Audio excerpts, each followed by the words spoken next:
very good afternoon to you, our lovely viewers. Welcome to Civic Space TV. Women Rise, Women at the Front Lines. We are always here every Saturday at 3 p.m. to bring you amazing stories, amazing journeys. We have guests who have a story to tell, and these guests have done something in their lives. So we always bring them here to inspire you, to encourage you, to uplift you as a woman. You're not alone in whatever you're going through. There are people who have been there, people who have made it. So these stories are here to empower you, to uplift you, to make you strong enough so that you pick yourself up and move. Because in this life, if you give up, if you look at only giving up, then things might not move on well with you. So don't give up in whatever you're going through. Yes. And today I have an amazing person. Yes, I've been chatting with her before the show, but she is really indeed an amazing person. We are going to learn a lot from her. I have Myleen Kyomuhendo. Welcome, Myleen. Thank you so much. How have you been? I am fine, thank you. How is it? The week has been so busy taking children back to school. Yeah, it is a rainy season. So how are you generally? I'm okay. Of course, tired. It's been a crazy week for me. True. 6 out of the house, then you're back at 9 p.m. because of traffic. Yeah, but I'm fine. Oh, we thank God for that. So Myleen Kyomuhendo is going to tell us more about her journey. She got an injury, but she has not given up. She is indeed a strong woman. So Myleen, tell our viewers, who is Myleen? What should we know about Myleen? Tell us about what you do. Yes. I am Kyomuhendo Myleen. Professionally, I am a human resource manager. But I don't do that kind of work. You don't do it? Yeah, because I'm not one to sit on the desk. Okay. I love being out there, interacting with people and changing lives. True. Yeah. I am a counselor. I work as a counselor with Nayiga organization. But I'm on the board of directors for Spinal Injuries Association Uganda. Okay. Where I also work as a peer trainer. Yeah. Okay. Wow. So Myleen, you're going to tell our viewers your experience when you're growing up. What kind of child were you when you're growing up? Your education background. You're going to tell us a little bit about it. Yes. I grew up a normal kid. I used to go to nursery. My nursery school was Rubaga Road. Nursery school opposite the former Kampala parents, the first Kampala parents. Okay. Yeah, but it's no longer there now. Yeah, from there I went to Mengo Primary. I used to stay Rubaga Road, Hoima Road. There was a flat. That's where I grew up from. Then P7 I opted for a boarding school. Yeah, where I went back to the Western region and I did my P7 there. Then I also attended my secondary school from the Western. Yes. So how come you're here? Okay, you're born in Kampala and then you decide to go to West? My home village. Your home village. Yes. So yeah, I was in a girls' school for O level. Okay. A purely girls' school. Then HSC, I was in a mixed school. So how come you left the schools in Kampala to go back home? A day school challenged me a lot because every time it rained, I didn't have the comfort of my parent taking me to school because my dad was an engineer and always away. So I was home with relatives, whether it rained or not, no one cared. So I had to walk to school. If I go late, I'm punished. So by P7, I was exhausted. I wanted a boarding school. And Daddy decided to take you to the Western, yeah, because my mom would be there near to visit me because he was always away. Yeah. Okay. Yeah, so through school, things weren't easy, but I made it as a girl, as a teenager. Yeah. You know the challenges, but being in a boarding school, I think, saved me a lot. Because, you know, village life, day, school, this boda guy is waiting for you on the road. I survived that. Yeah. Yeah. Being in class on time. Yeah. Avoid the issues of going back home. You have a lot to look at. Then you have to cook, fetch firewood. I survived that. There's a lot that comes with kids that have to go back home every day. Okay. Yeah. So from school, you go to campus. Okay. I joined Mukono University, and in my second semester, first week, I was from an overnight in those ends of Lugazi. While coming back in the morning, we got an accident. And after that, I had to drop out of school because that's when I got a spinal injury. Oh, dear. Yeah. So I tried to apply for a day year, but they were not willing to take me back. They didn't explain to me why, because I remember that Dean came to visit me in the hospital. And I'm like, how do I go about asking for a day year? And he was like, no. Oh, really? Yeah, he just nodded no. Because if you said they didn't accept you, but I thought it was because you applied late. No, I was there. It was our second semester in our first week. They didn't give you any reason as to why. He didn't tell me why, so he just nodded his head and he left. Oh. Later on, from conversations from my classmates, someone told them I was from a club, being a Christian university, so they didn't even listen to my side of the story. Anyway, I had too much to deal with at that time. True. I had to accept myself. There was too much going on. I didn't give it attention, so I sat home for 2 years. Yeah, of course, it was a whole process of recovering, accepting myself, learning to sit. True. Yeah, because I lost the balance, the injury. I had a spinal injury, so I could not sit. I could not ease myself on my own. So I had to depend on my mom. So I was home for 2 years, and yeah, it was up and down. Yeah, too many changes in my body, too many thoughts, a lot going on. I know. Yeah, but God has how doing things. When do you fully accept that this has happened and now? My friend, I think in the 4th year. So after the 2 years, you're down. Do you get back to campus? Do you apply again? I tried, but my dad had retired. We're 11 kids. I'm the second born. So, and his retirement package at that time was spent on me, trying to get me back on my feet. But little did we know, it takes much more than what we thought. True. Yeah. The first challenge was, if I had to be on my feet again, I had to be operated on in the first 24 hours. Then that would probably help me for my system to connect back. But I was operated on after a week. So the system has shut down. The nervous system has shut down already. Reason being, CT scan back then was down. And I hear they had to fly in a specialist to come and work on it. And there were barely any in the country. Yeah, so that was my experience. Then Mulago. Tough one. We didn't have a spinal unit. I was among the on ward 2, which is meant for those with fractured arms and legs. So before I know it, I even had infections on the ward. I told the doctors I need to go home. And they were like, if you die, it is not our fault. You're delicate, you need to stay. I'm like, no. It was so hard. Was also making you sick. There are those screaming, they are putting the head in position, they are putting the leg. It was too much for me to bear. So after 2 months, I asked to be sent home. So what we did, we rented near the hospital so that in case of an emergency, it is easier. It is easy to be rushed to emergency. But God was good. Nothing bad happened. I would go for my physiotherapy. Slowly by slowly, I learned how to sit. Yeah. But now the mental capacity to adapt to the environment. To the new me. And then I'm worried my family will get tired. When they get tired, what next?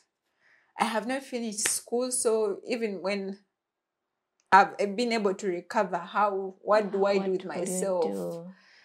Yeah, good enough.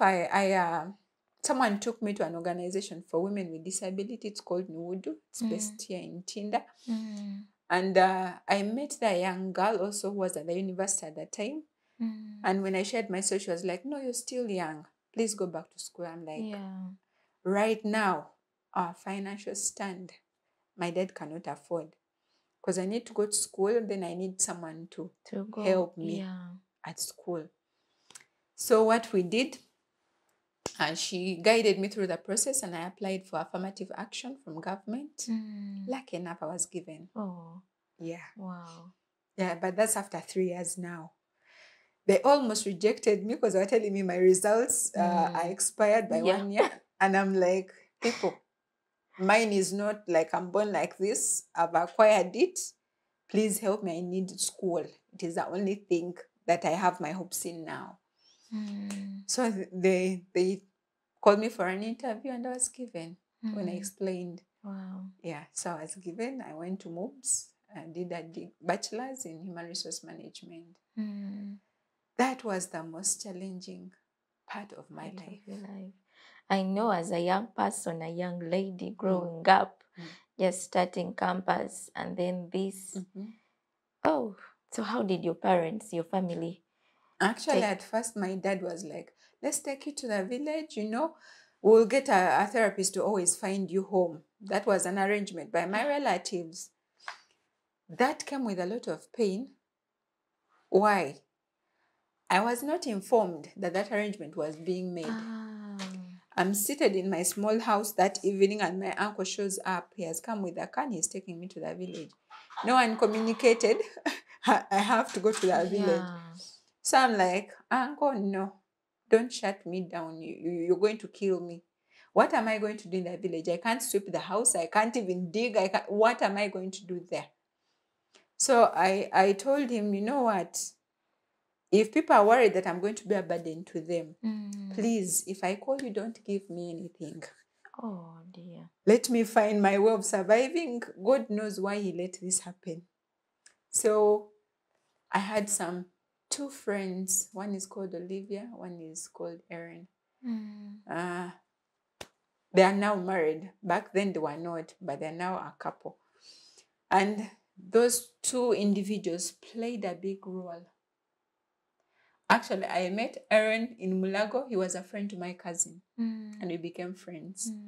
I met Olivia through him, because in their discussions, they would talk about me. There's a friend of mine, this girl, I don't know what the stories were about, but also Olivia picks interest and she becomes my friend. Yeah, there were also so many young people in Mulago who are doing nursing that supported me while there. Yeah. So there are people who motivated me, who would pray with me, speak to me, be there for me, visit me even at home. Yeah, that gave me courage to want to live, to want to move on.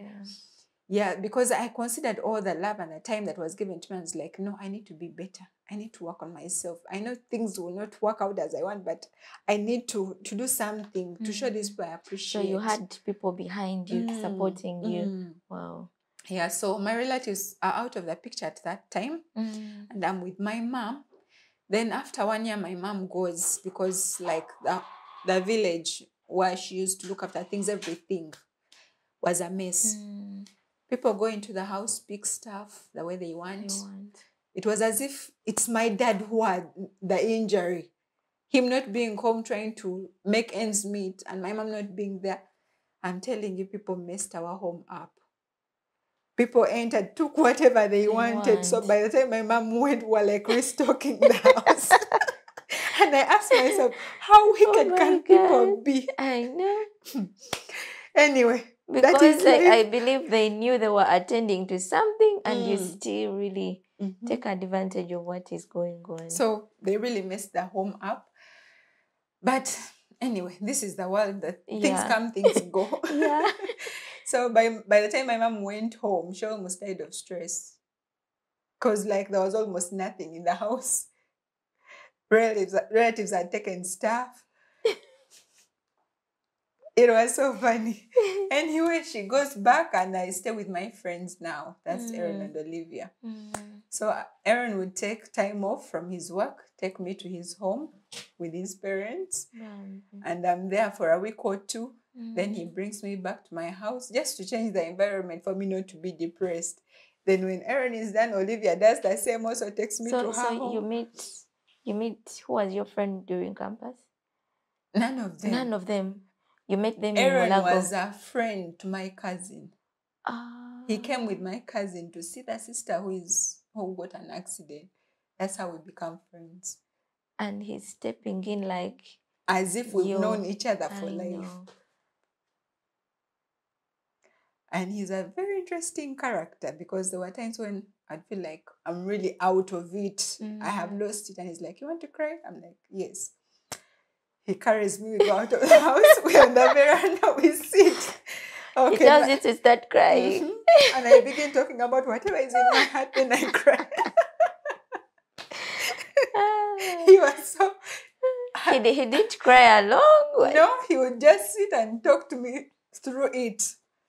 As I cry, he's like, it's okay, you cry. Yeah. It's okay. I think it is okay to cry sometimes. Yeah. You relieve that burden, but the pain. The pain was too much. Because you're like, what have I done to deserve this? Why am I like this? Why did you let this happen to me?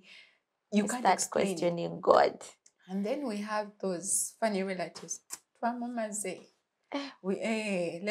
Let's see. That was their hope. Let's see. And you have to accommodate all that. So I'm like, God, you know why? Because I was from a night prayer. You know why? I want to question you. It is okay, whatever you have in plan, let's go. So yeah, that's how I survived during that time. Of course, many came along on off, those from campus, whenever they had the time, they would come check on me. I remember one time they surprised me with a birthday. Oh. Yeah. They gathered gifts and came and surprised me with a cake. Yeah. So there are many happy moments for me to want to suppress this pain and all that. Yeah. Okay. So you go back to MOOBS, you finish your degree. MOOBS was the most challenging. First of all, while I was sleeping, the washroom was this narrow. When you enter with a wheelchair, you can't turn. So as you go in is how you come out. So you can imagine me struggling all the time to shift from my wheelchair to the toilet seat. And then there was a bathtub. I had to adapt to that, but I think I didn't adapt for the 3 years I was there. Because when I tried to fit in, then the steps on the doorway to where I was sleeping, I fell off twice off the wheelchair on those steps. Then entrance to Berlin has steps in and out. We asked for what do they call it? Reasonable accommodation. It was never worked on. Even when it just needed a piece of wood for my wheelchair to go on and down. It was never worked on. The budget was never there. That's the reason I was given. We don't have a budget for that. And there was always an end of year party for the lecturers, but there was never a budget for a ramp. A ramp that I'm not going to take, that someone else will use going even to when stay I've there left. for others. Yeah, and then I remember one of the lecturers commented and said, we are helping you. I'm like, huh? It is my right. So I remember back then we invited our representatives from Parliament and we held a serious discussion with the Dean of Students. And that's when they got to know we have a right to be there. We're not being helped. Yes. We are getting what is rightfully ours. And after that discussion, yes, a lot changed. The way we were being handled. I remember the school started providing for our helpers. So did you spearhead this? Yes. Wow. I had to do something about it because it was affecting me either way. Then the worst experiences were when they change exam rooms. You're already settled here and you have to move 15 minutes or 20 minutes to the next room. The road is rough. I am trying to calm my body down now that I'm from the stones and all that. And then they're telling me, now we are going to the other room. We're not doing the paper from here. With that experience, I blacked out twice in a paper. So I had retakes. Because I would start, then in the middle of the paper, I black out. I couldn't explain. I wouldn't know why. Yeah. So then time comes, I'm going back for those retakes, and they change the money for retakes from 20,000 to 222 per paper. That is indeed a big percentage, because 20,000 to 222. Oh. But by the grace of God, I survived. I graduated. But during that time, I remember that's when mob striked for the first time. Because I went to the guild president. I'm like, are you aware of this? Can we afford? Is it reasonable? So when he tried to talk to the administration, they were not listening. So they opted for a strike. Yeah, that was the first ever mob strike. So was there any change? They didn't change, but of course, they got to know people are capable of doing something when things are not working out. Yeah, but as along the way, a lot is being done, because I keep telling them, I'm going to come and audit. You're a public facility, I'm going to come and audit. So in my noise making, I've seen a lot of changes. The new buildings are accessible. Wow. Yeah, they're trying to improve even the old ones. Yeah. And people with disabilities there now are quite fitting in. Yeah, they've even accepted disability sports. Yeah. Oh, thank you, Myleen, for that. You're already impacting society. Wow. Okay. And so after graduation, are you able to find work? I remember I applied twice, one in internal affairs. But when I was submitting my applications in internal affairs, the gentleman told me, you're in a wheelchair. Oh. How are you going to run after the criminals at the border and all that? I'm like, is it the only job in internal affairs? So that was enough to show me I'm not welcome. Yeah. Anyway, I did the interview and left. Then another one was with a construction company. But that one I gave up myself, because where the offices were, it wasn't accessible for me, and I didn't have a car, so it would be very expensive for me to even work there. Yeah, they were positive. They interviewed me. They received me well, but the location was not working out for me. Yeah, it would be too expensive for me.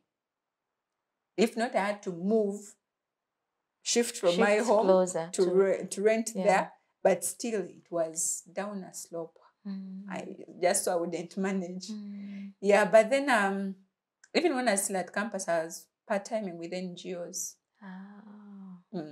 So it was kind of conducive for me, because 1 week out of campus, you go do some field work, get your money, come back. Yeah, so I've been in the NGO world, and it works for me. Okay, that's beautiful. Yeah. So you get something. You said you sit on the board of a Spinal Injuries Association. Now, that organization started in 2001. Then for some reason it collapsed. Then 2003 we reorganized. That's when I come on board. I came in because I was also looking for where to fit. I hadn't even gone back to campus because... that was before going back to moms. Okay. So they are reorganizing themselves, and then they're like, we are your kind. So come and join. So I joined in our first meetings. That's when they organized the General Assembly, and I'm elected Vice Chairperson. Wow. Okay. So since then, it's over 10 years, but I'm still on the board. 10 years. Okay. So I'm on the board as a Vice Chairperson. And through that organization, we were able to get a spinal unit in Mulago. They gave us an empty room. We lobbied from partners. We got beds, we got mattresses, and a few basics. As I speak now, it has its own theater. Wow. Yeah, because we've had connections from Canada, connections from UK, and we managed to make it the best. So Mulago now has a spinal unit with its own theater to handle our cases. Wow. Thanks to Myleen and that team. I thank them for sure. And this organization has kept me on track, because I didn't have time to grieve anymore. Since I was a leader, I had to. People were depending on me. Of course. People are looking at you. So I stopped crying. I stopped grieving, and I had to put myself in order, because I'm now an example. So people are looking at me and they need guidance. How will I guide them when I'm crying? So I had to pick myself up, and I have to do research on this. I have to learn how to mentor others to live through my situation, how to manage themselves. Yeah, and through that organization, that's what we are doing. Okay. We do hospital visits for those who are newly injured. We counsel, we mentor them. Then we hold camps for them where we train you how to sit in the wheelchair because you're new to it. You don't just sit anyhow. Yeah. It will come with other complications. Then we counsel you through the process. It takes 2 years. 2 full years. 2 full years. And that is for someone who's really motivated to live. Some, even after the counseling, I know that they give up and they get depression and die. But of course, there's a lot that comes with it. How the family is handling you, how the community is handling you, then financial situation at home. True. Yeah, there's a lot that comes with it. So it's by the grace of God. But for us, we offer you the basics because some people stay away from hospitals, very far away from hospitals. Even where they come from, the hospitals don't have the care that we give or even the trained nurses and doctors to handle them. So we give you the basics on how to take care of yourself. Because spinal injury comes with 2 main and very critical conditions. First of all, we have what we call partial. You're paralyzed, then at some stage you can feel that part of the body as time goes on. Then we have those who are completely paralyzed. For the rest of your life, you don't know these legs exist. Your brain does not control them. It doesn't know they exist. So the challenges that come with that is bowel management, bladder management. My years at campus, the first year was really challenging because my bladder could not hold. I had to always come out to go ease myself. The toilets are not accessible. They are downstairs. So I had to carry a bedpan. You know how that is inconveniencing? A potty, literally, for an old person.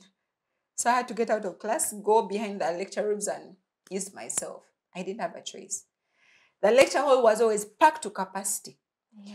That you going out, that's around 30 minutes of disorganizing the lecture hall. So my only option would be to sit outside the window and listen in from there. So when the lecturer is not audible enough. Because I'm also imagining if you can't control it and then you have to walk through. By the time you reach the door. I was lucky I could feel my bladder. How about those who can't feel it? You're in a pamper. You don't know when it's full. You're leaking.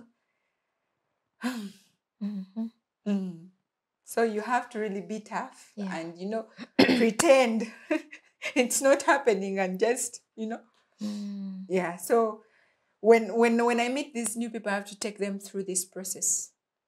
You train your bladder. You can train your bladder to hold for this long. You can train your body that at this time you need to release. You need to go to the washroom. Okay. Yeah, that's what helps us to fit in. If you don't do that, then anywhere the system can release. It's so humiliating. Yeah. So I have to take them through the process of them, how they can train their body to hold, how they can train their body to know, and know when what do's and don'ts. Some kinds of materials we don't put on. Clothes. Like which? Jeans, especially. If those that have pockets. Because another challenge we have is our pressure sores. Because you don't feel the body you're seated on it and the circulation is bad. So before you know it, you have wounds on bone points. And those wounds don't heal. A wound can go up to 2 years. If it was not realized early, it can go up to 2 years. And it can come with infection, so it can kill. And it is expensive to treat. So I have to take these new injured people through the process of preventing those wounds, managing your bowel, managing your bladder. So that it is not an inconvenience to you. It doesn't stop you from, living life. Yeah, so basically that's our work in spinal injury. So is this the spinal unit? Is it only in Mulago? We are expanding slowly by slowly. Okay. Mulago has, but not up to the standard of I mean, Mbarara Hospital has, but not up to the standard of Mulago. We have Lacho, but that is a private entity, but it's doing well for us in the north. Okay. Yeah. The others, they still refer to Mulago. To Mulago. So the spinal unit in Mulago is always full. At times we have to send people home after 2 weeks. No wheelchair, no physiotherapy, no counseling, because they're sleeping on the floor and the new ones coming in. At the rate of the borders here in Kampala, in a week we can have up to 30 people. New entries. And that's without the referrals from the other hospitals. Just within. COVID was the only lucky time when we didn't have new cases. Because we're home. So COVID lockdown was the only time we didn't have new cases. That's quite a big number. Whoa. There's a lot to advocate for. And then our rehabilitation system in Uganda is the worst. The doctor wants to do what they're trained in the book, but the person you're handling, I have dreams. So can you coordinate your physiotherapy with my dreams? Rehabilitate me according to my dreams. It makes sense, other than you saying, exercise the arm like this, do the leg as squat, stand. Yeah. At the end of that day, what are we aiming at? What are we driving to? So it's still lacking. And then Kosu is really expensive for someone from a humble background. They do the rehabilitation, but it's expensive for a layman. So it's really one thing that is my dream to work on in the future. Build a center where these people can come after hospital, have 3 months, 6 months, a year, according to your level of injury. Rehabilitate you in full. If your arms are still functional, then we train you into something. Then we equip you to go back home. Other than from hospital, go home. 2 weeks, go home. Yeah, so that's how I work in spinal injury. Then in Tunaweza, where I work as a counsellor, it's general counselling on HIV, on issues with disabilities, because I'm counselling parents who have kids with disability and don't know how to handle. Counselling people with disabilities who have HIV. Yeah, it's general counselling. General counselling. Okay. Wow, Myleen is doing a lot of work. And as I told you in the beginning, you're not alone in this. And if you think about giving up, people have been there. So that's why we have this particular show to inspire you, to encourage you not to give up. Because Myleen is here, she's testifying to whatever that she is doing, and she's doing a lot of things. You told me about the other work that you do besides the other work with the spinal injury organization. Yeah, I've had an opportunity to work with Ministry of Education, and we developed a policy on accessibility in schools. We're just awaiting the First Lady to sign. Okay. Yeah, so that it can be legalized and operationalized. Yeah, but that is the basics that are needed in a school for a person with disability. Catering for all disabilities, what should be in place, because we want these people to go to school.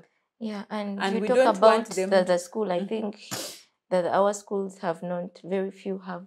Very few have. Yeah. And they're always telling us, take them to the deaf school in Intinda. But when this person grows up, they're not going to work with the deaf. Yeah, true. They're going to live with normal people.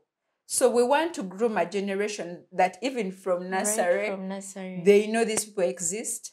How do we help them? How do we accept them? How do we work with them? Because they've grown seeing them. But if you say we isolate them, then when they come out, it's a shock for the two parties. Me with a disability and the other one. And then also when we grow up with them, the negative attitudes change. Because if I sit with you in class and I beat you, where do you get the guts of calling me Mulema? If my grades are better than yours, where do you get the guts of calling me Mulema? So once we raise that generation, we hope it will remove some of the negative attitudes. But of course, it's continuous work. True. People come and go in offices. People die. So You can't stop trainings. Because when you talked about when you're going to apply for work.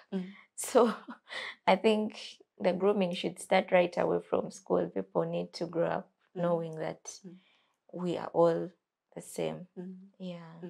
And you're also a sportswoman. Yeah. Tell us about your sports career. Okay. Yeah.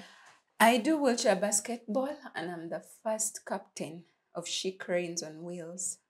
She Cranes. She Cranes on Wheels. Wow. Yeah. We brought home a medal in 2019 from the East African Games. We brought home a silver medal.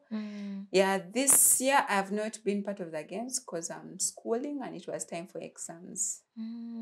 So you went back to school? Yeah, I'm doing online classes. I'm learning Korean. When you're watching me, you think I'm going to fall off the wheelchair because I'm running with the ball and I have to beat the other team. It's like when you're out here, you're worried I'm going to fall, but me, I'm busy enjoying the game and, scoring and screaming and all that. Is that something that keeps you, held onto the wheelchair? We use a different kind of wheelchair because if you use this, you will fall off. Yeah. Okay. The ones we use are made in such a way. It's an A type. These tires are like this. And then they're supported behind. So in case I'm shooting and I do this, so it supports me, it bounces me back. Now I get it. Okay. And then they are really fast. They don't have brakes. Yeah, I think I've watched people do that, but it's really, really so beautiful. And how you really manage to run so fast and then get protect the ball, and then you have to think about yourself. Do you do training? Of course we do train. We do train, and the good thing about my team, we train with the men here in Uganda. Yes, we don't do like a ladies only. Yeah. We are always with the men, so we go when we are strong. So there's also a team for the men. Okay. Men in wheelchairs. Yes. Okay. And then now we've motivated so many. We started disability sports in 2014. A friend of the organization came in from Denmark, trained us in wheelchair basketball. Then now the challenge became the wheelchairs because they're very expensive. Very. Even as we were playing these games, we didn't have like wheelchairs for the team, national team. Can you imagine? We were improvising. Yet when you mentioned She Cranes, I said, wow, national teams. My friend. But we are strong ladies because I remember we were in camp just for a week. And we managed to bring home a medal. Just for a week? A week. And my friend, that camp, every day I have to be marked upstairs, then downstairs. Then the bathrooms were general for the men and for the women. Hey! So does the government or the sports sector, does it facilitate you, or you have to also facilitating ourselves?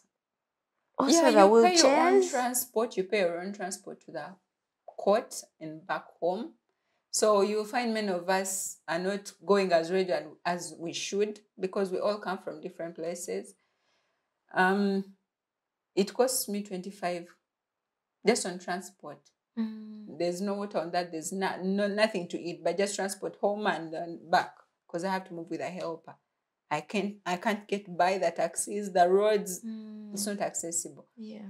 So I have to have somewhere I'm earning from for me to maintain the game. Good enough. This year, government stepped in. At least para sport, Uganda stepped in. People were given good uniforms. Now, when they went and participated in Ghana, because the men's team went, they went for the African Games. So when our leaders went and saw what was happening, they realized we don't have wheelchairs. Now it's something that has entered their head. I'm also happy that this time around, they looked after the players in the camp. Wow. The other time, it was me and the president, Wheelchair Federation, Uganda, who were moving around in connections with not to look for upkeep and all that while training. I think there's a lot for the government to really work on. But now that we have shown them we are capable, I think they'll pick pace. Because if they manage to transport the whole team to Ghana, that's a step in the right direction. Okay. Wow. I remember even when we were going for the East African Games in 2019, we didn't have uniforms. So how did you play? I went home, I convinced everyone, you have to do something. I remember someone gave me $100, another one gave me 300K, another one gave me 50. So that was like four sets of uniform. Then also some other people knocked doors until we made for the women and for the men. Can you imagine? You're trying to do something good and you have to facilitate yourself. Oh. And that's the bad thing about sports in Uganda. You have to first put in yourself. For them, they want to pick you when you're ready. Talk about even these men who win the 100, whatever, those gold medals. It is themselves to initiate the whole thing. Then when they're good enough, that's when they're picked up. We need to promote sports because sports is important. Yeah. It's a way of socializing. For us now, we are using sports as a rehabilitation tool. Because once people come out of home, they are playing, their mental capacity is improved. Yeah. As you're on the court, there's a way your mindset changed. You're into the game and, then you're working out your body without knowing. There is no time to grieve, no time to worry about what will happen. Yeah. So if my 3 requests from the government now would be, we need courts. At least if you say in Kawempe, let there be a court in Kawempe. In Rubaga division, let there be a court. That's all I'm asking for. The rest we will see how to get by because we've come this far without them. So let them just give us courts, even if they're in schools. We know how to work with the schools so that we can have these games everywhere.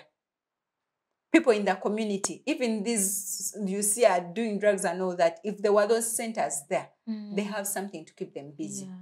So it would rehabilitate us and also the other ones who think they have nothing to do once they're part of that team. Then 2, when people have come up and they show interest in the sports, can there be some kind of support? In these KCCA programs, each division can do something about it for the youth, for people with disabilities, so that we engage these people. Those who don't have jobs, they have something to go to. You never know even when they come, because in my sports groups, we do other things. We do save. We support some people in their businesses. Women do stuff. Men do stuff. So in these gatherings, people learn a lot. And they are willing to drop some habits and, fit in. I remember the first time I went to the court, the people I found there, they were using very funny languages. And I told them, people, this is not the language for sports. You either change or I'm not coming back. The good thing about that, where I had a say, I used to contribute for the tires for the wheelchairs. So I had a say and I changed the whole environment. As I speak now, there's no vulgar language on the court. Wow. There's discipline. So if you're seated down there and you think you have nothing to offer, think twice. Yeah. Because I'm enjoying that story. Myleen has a lot and she's doing a lot. I mean, she didn't sit on herself. Look at what she's doing. Look at what she's doing, and a lot of people are benefiting from what she is doing. Thank you, Myleen, for the great work. Trying. We are really, really so privileged to have hosted you here. Thank you. I know. So our fellow women, if you're out there and you feel challenged, I mean, these are the stories that we bring you every Saturdays. I hope you're learning something. I hope you're being encouraged. I hope you're picking yourself up, not to give up. And so did you, when you're growing up in your childhood, did you have this love for sports, or you thought about joining this after joining the spinal injury organization? Before I come to that, my third point was government. Make the environment accessible. Once it's accessible everywhere, you'll not realize you have people with disabilities. You will see partners in development. Because when you make the most accessible in Kampala, you never know, me and my group of people, we want to start business. We'll be paying taxes. We will be contributing. You never know those who need us. From our profits, we are helping someone out there. So make the environment accessible. Here, information, give us the right information on things, what is happening in the tax world, put it in accessible formats. We have colleagues who are blind, we have colleagues who have hearing impairments. Make the information accessible, affordable, available, acceptable, so that we can all work together and develop Uganda. Then when I come to what you're asking about, my growing up loving sports, I wasn't really a sports person. I used to love music a lot when I was growing up. So I remember my O-level. I have lots of pictures when I would dance Maganda, all traditional dances, do mimes. Yeah, that was my O-level. Yeah, and then when I got a disability, I was like, okay, now what do I do with myself? I can still sing, yes. But somehow, what is on the market, I'm like, it's too much. And then I'm like, what difference does it make? Everyone is singing out there. I also love poetry. I still do. I recite once in a while on occasions. Yeah, when I'm given a theme in time. Yeah, so sports comes in when I saw, if I can do this, I think I can. And through this, it's a platform I can change lives. Once I started, I sank in and I got lost in there, and it was enjoyable. It was refreshing. Yeah. And I also adapted it to use it as a skill to bring, as a tool to bring people together. Yeah. And also to show people they can do something. No matter how weak you feel you are, when you start, within 2 weeks, you will notice a difference. If your sitting posture had somehow gone crooked, when you do sports, you will find yourself now you're able to sit upright. If your muscles were weak and you're developing a tummy, you will find that tummy is disappearing when you're doing sports. So people think sports is a waste of time, or it's for those who don't have what to do. There are many health benefits. We should join sports. There are many health benefits to it. Yeah. Okay. And and so to the people, to the women who have given up in life, basically those who have gotten injuries. Yeah. Before that, where do people find the Spinal Injury Organization? Our offices are at opposite Capital Shoppers. There's a black gate, and also MTN. Because of cases here, we are not able to put a signage now. We are still discussing the rates for taxes and all that for the signposts. Yeah, because they keep changing. This one tells you this, this one tells you this. So we are waiting for them to settle down. Yeah. But opposite Capital Shoppers, there's a black gate. That's where we are. There are other offices, but the first building when you enter like this, that's where our office is. There's like a stall for MTN, whatever, mobile money, and also selling fruits. The person there sells fruits. Immediately, it's actually almost in our gate. Yeah, that's where we are. Okay. And yeah, and then tunaweza Stella. That's for all general disability issues. Those who need scholarships, you've reached senior 6 and you have a disability. You have reached senior 6 and you can't afford going to the university. Find us opposite Freedom City, that road that slopes to Nyanama. There we have opportunities there. For girls, especially. Girls. Yes, girls. If you fail to, maybe if you've stopped in senior 4 and you want to do skills, we also have an opportunity for you. And then women, you're doing something out there, you need to be educated in one or the other, like how to run your businesses. Those who want to start up saving groups, we handle that there. Okay. How to train you and then to get you started. And then the men with disabilities, we don't leave them behind because some are our champions. True. Yes. We need them when it comes to HIV issues. We need them. Also, the fathers of children with disabilities, we don't want you to leave the women in the house. and you run away because the child has a disability. So we need you on board as well. Come, we assist you with the information on how to take care of this kid, how to support your wife, and still be happy in your family. And then going to women.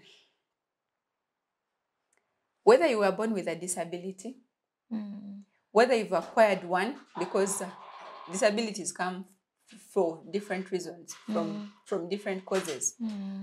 Spinal injury is not only for accidents. We have TB of the spine.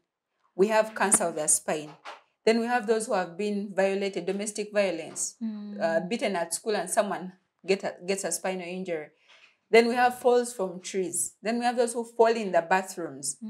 So at any time you're a candidate of disability, not necessarily spinal injury, but you can get a bad dislocation and, end up not walking the way you used to.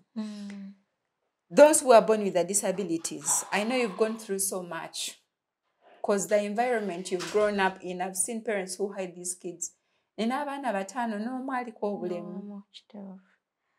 Right from the family itself, you're named.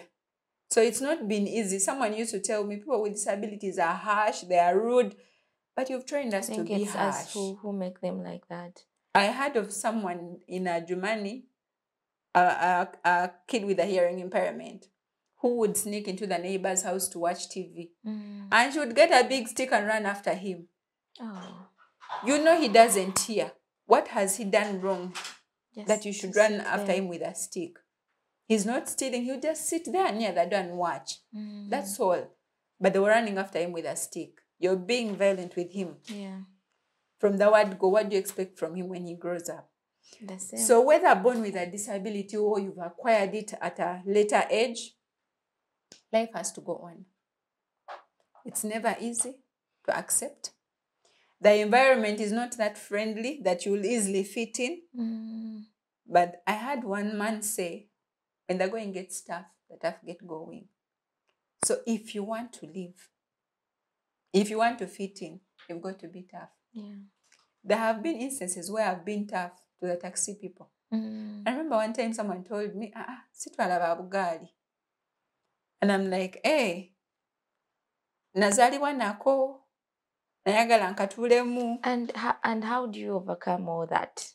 The negative comments. Let me tell you what I did with him. Because he stood in the door and refused me to enter. So I had work to do. So I first went for my work. At 3, I came back for him. I went to the team, that manages taxi operations in the taxi park. I entered the office and they were all pretending they don't see me. So I'm like, is there anyone to attend to me? Because they're all on their phones and their chats. Is there anyone attending to me? And then that's why everyone is like, Madam, what is the problem? I'm like, I've been violated. My rights have been violated. How? I'm like, I had the summary of the Constitution, Disability Act 2006. It's like a small handbook. So I opened the page. Public transport must not inconvenience people with disabilities. According to the Constitution, my rights have been violated. So I need justice. So they were like, did you note that the person who did that to you, I had taken the picture with my smartphone. I had taken my picture, so I give them the number plate. So they sent a team to go and look for the person in the park. They were like, but he's not in the park. I'm like, I will wait. So I waited for, I think... You are not willing to give up on this person. Because if I didn't teach him what to do, he was going to do it to someone else. He was going to do it to someone else. And maybe the colleagues would also do it to someone else. So I needed it to stop. So after an hour and a half, he comes into the park and they bring him in. And he's like, they ask him, do you know this lady? And he's like, yes, I know her. I was waiting for him to say he doesn't. When he says, I don't know. When you have your evidence already. So also my helper was a witness. So I didn't just cook up a story. So they're like, okay, now, madam, what do we do? I'm like, it depends how he's going to react. If he's apologetic, we stop here. But if he's not, we go to police. It's a police case. And then he's kneeling down and all begging, madam, madam. I'm like, you're lucky today I'm in my right mood. So I'm going to use you as an example. That you'll go and tell the others that it is not right for you to, it is law breaking actually, for you to leave me on the road because I have a wheelchair. Yeah. For you to refuse to take me because I have a wheelchair. It is against the law.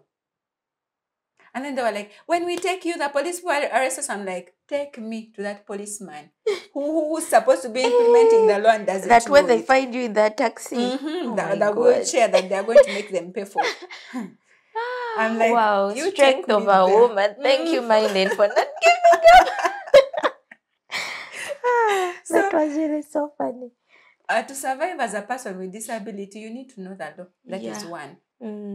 Because if you don't know your rights, people are going to abuse your rights. Right, left, center. I've heard of parents who take kids to schools and they tell them, we can't handle your child. There's no one trained to do that. So where should we take them? That is a task for government to make these schools accessible. The right teachers are there. The environment is friendly.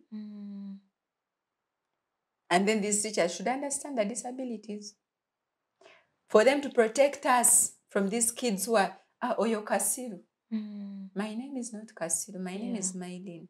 Whether I can't talk, when we sit on the papers, I excel. So what makes me Kasiru? And by the way, you see those girls and boys with hearing impairments? They always have the best grades. Yeah. Look through PLE, look through O-level results, look through HSC results. They're always performing well. When they get the right teachers who understand their situation, their condition, they will excel.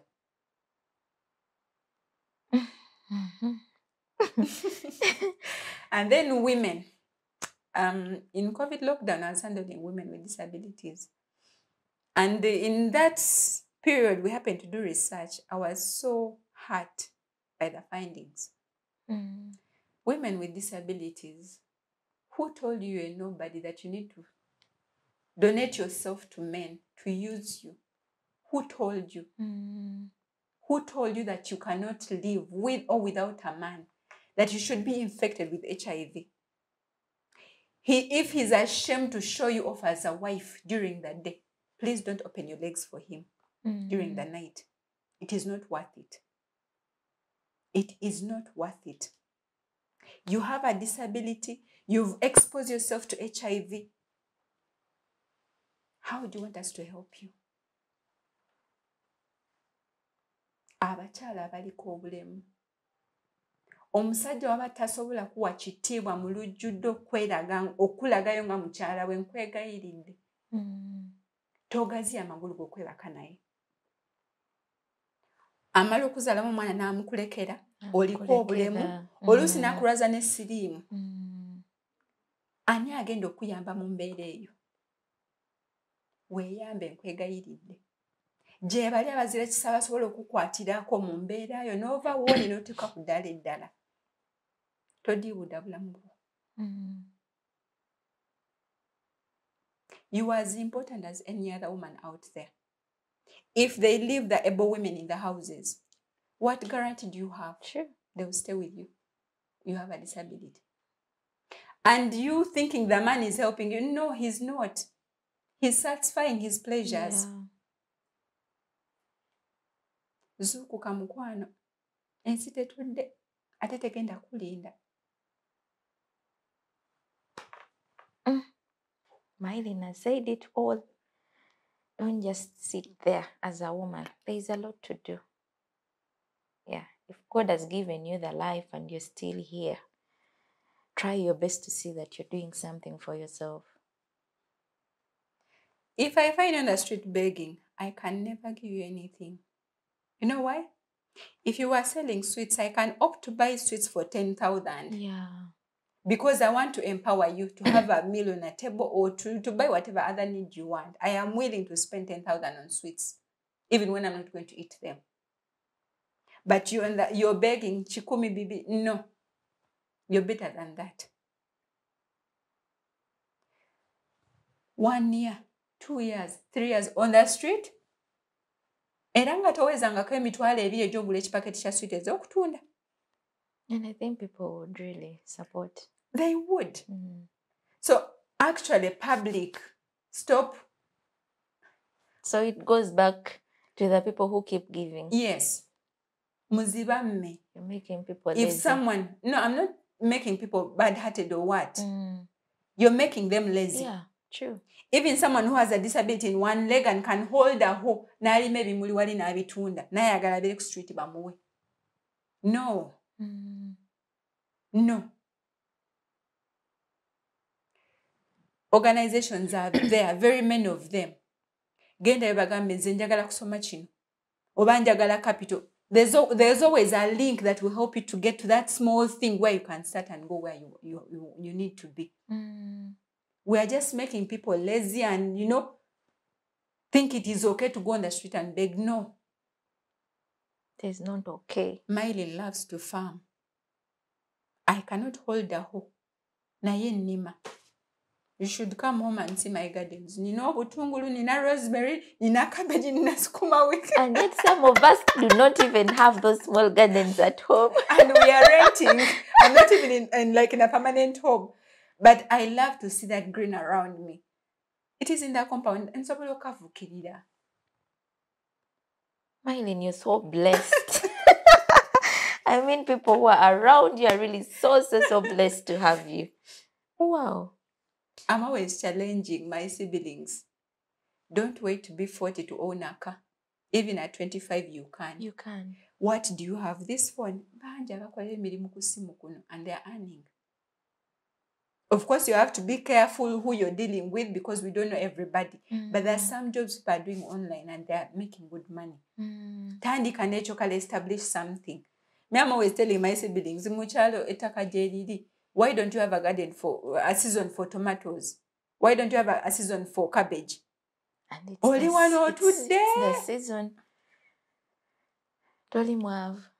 Mutwengu gwe mwav. Me, I would do everything good to get money. Siria etunda, I do not detooth men. If I don't love you, I don't take your money. And by the way, I hate it when I'm on the street and someone brings for me return. That's why I make sure I go out smart. Ondarenga elie bitano, I am beyond that bitano. Surely, if I can hold a phone of 500k, nyamba tompa bitano. If you really want to help me, because you're a kind person, come and ask me, do you need help? How can I help you? Then I will tell you how to help me. But you finding me and bringing for me bitano, you are insulting me. Sure. Because I'm not on the street because I am begging. I'm waiting for someone or I'm looking for something. One time someone said to a whole member of parliament, today is not Friday, you come back on Friday. She had come to do shopping for her clothes. The shop attendant told her, jangu ku Friday. Ye alaba bulema. Tamanyi muntu aparkinze wali SUV. Omugamba akomewo ku Friday. I think the community, also you have to talk to the community, us, because we really make people what they are. You said you see a child who is really harsh and you don't know why they're really like that. Then to the women out there that are mothers of kids with disabilities, do not make that child disabled. It is a term you're not understanding. The child that has a disability, but you, the mother, you're making the child disabled. Why? You're making them depend on you for everything. You don't let them go out there to learn from the peers, others who are like them, how to survive, how to live. When you're not there, how will that child be? Raise this kid knowing that with or without you, they can survive. Me keywords that have helped me to get by in the community.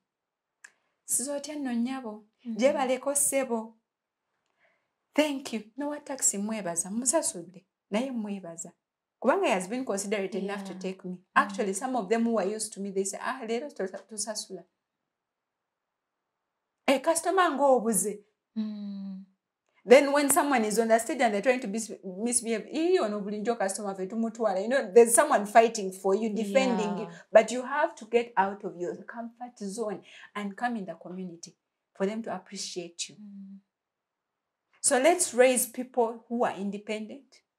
More disability, if I have disability, mukugula yoze ku bintu ewaka, ere ku lujja simule ku nyumba. Why do they have to sit and everything is done for them? If they are lucky to get a husband, who will do that? Me at home, I cook. I'm passionate about cooking. And one of these days, I'm crazy. When I have free time, I'm baking. And you told me you also make some art craft, I do jewelry. Art. Yeah, I can get threads, do crochets, make a scarf or a headband or a bed cover. Because I have that free time. Or else I'm making daddies or cakes, trying out chapatis or a certain recipe I had from someone. That's me. I don't have time to sit there and look at my disability. No. What else can I do? I am like this, yes, but what else can I do? So even at home when we have guests, you'll find me. Or else me at the butungulu, nyanya fly everything with my apron. I'll be white, black, everything. And I love to be in a clean environment. Sometimes my back doesn't allow me, but I have to make sure the house is clean, organized. It gives me peace. I hate it when I step out and there's mud everywhere. Oh, but I'm in Uganda, what to do? I know. So when I enter the gate like this, before I enter the house, I wash my wheelchair. You wash it yourself? I wash it myself. If I'm too tired, then whoever I've moved with will help me. But I'll be guiding. Scrub here, scrub here. Then one other key thing, women, we give you wheelchairs at times, and then I find you in a broken wheelchair. The footrest is no longer there. The tire is the screws are everywhere. Those are your legs. If I give you a wheelchair and you don't take care of it, the cheapest now, not my type. The ugly ones. May I call them the ugly ones because they are very uncomfortable to move in. It is for 750. That is the cheapest one. Cheapest one now on market. Bwofuna second hand 450. Which you will find a missing parts. But for a right one for my disability is this one. It has to be the right size. Because it brings scoliosis in the long run. So when you're getting a wheelchair, get the right size. Maintain your wheelchair. Wash your wheelchair. Wash it. It is so ashaming. Go quest a designer, and then the wheelchair is like how? How we present ourselves also speaks to the community. On a beggar or born independent. So we've given that picture long enough. We need to start appreciating ourselves as living people if we want people to see us. Wow. Myleen is a whole package, I think.